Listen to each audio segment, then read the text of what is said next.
There is nothing wrong with your television set. Do not attempt to adjust the picture. We are controlling transmission. If we wish to make it louder, we will bring up the volume. If we wish to make it softer, we will tune it to a whisper. We will control the horizontal. We will control the vertical. We can roll the image.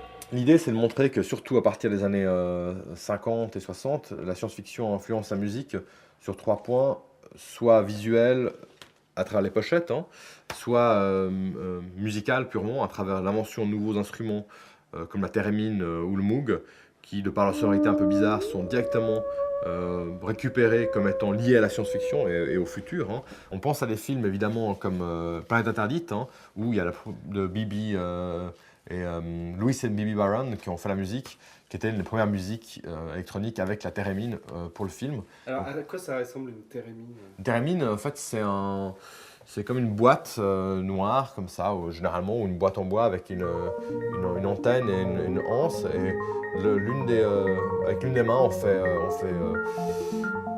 vibrer, si on veut, on transforme le champ d'ondes magnétiques qu'il y a autour. Donc on module les sonorités, et avec l'autre, c'est le volume. C'est un instrument hyper compliqué, évidemment, à jouer, mais avec des sonorités incroyables.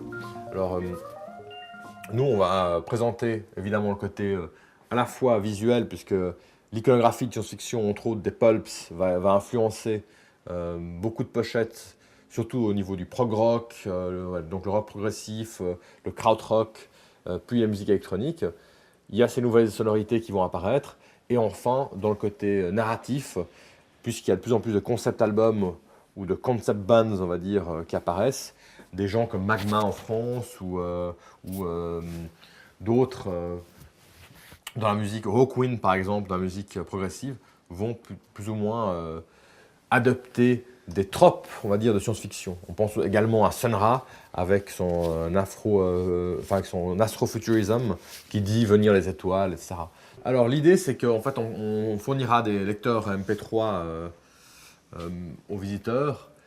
Et il y a une sélection de ce qui est présenté, que ça va de Space Oddity, David Bowie, à Cannes, à des choses comme, il y a encore un Bowie ici, Sun Ra, Magma et autres. Hein.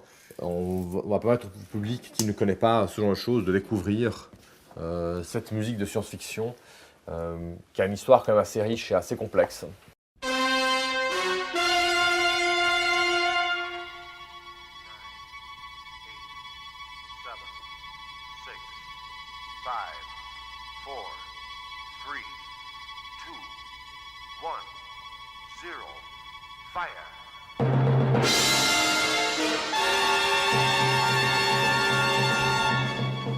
Le problème de l'utopie, évidemment, c'est qu'elle est par principe sclérosée, si on veut, hein, dans tous les sens du terme, à mesure où elle va se détériorer d'elle-même, puisqu'elle ne peut pas évoluer, puisque un système idéal doit être un système clos.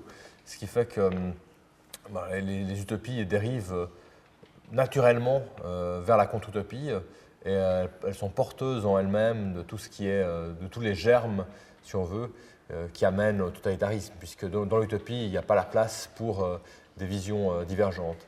Et c'est vrai que la mise en place d'utopie à grande échelle dans la réalité, comme disait le fondateur du musée, Pierre Versin, il disait « Nous sommes environnés d'utopistes manqués qui malheureusement agissent ».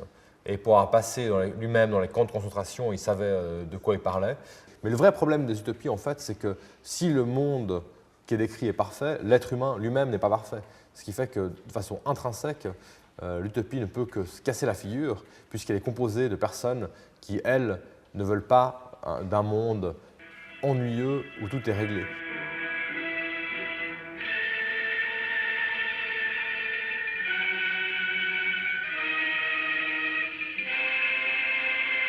En fait, c'est ce droit fondamental de faire n'importe quoi, si possible, contre ses propres intérêts.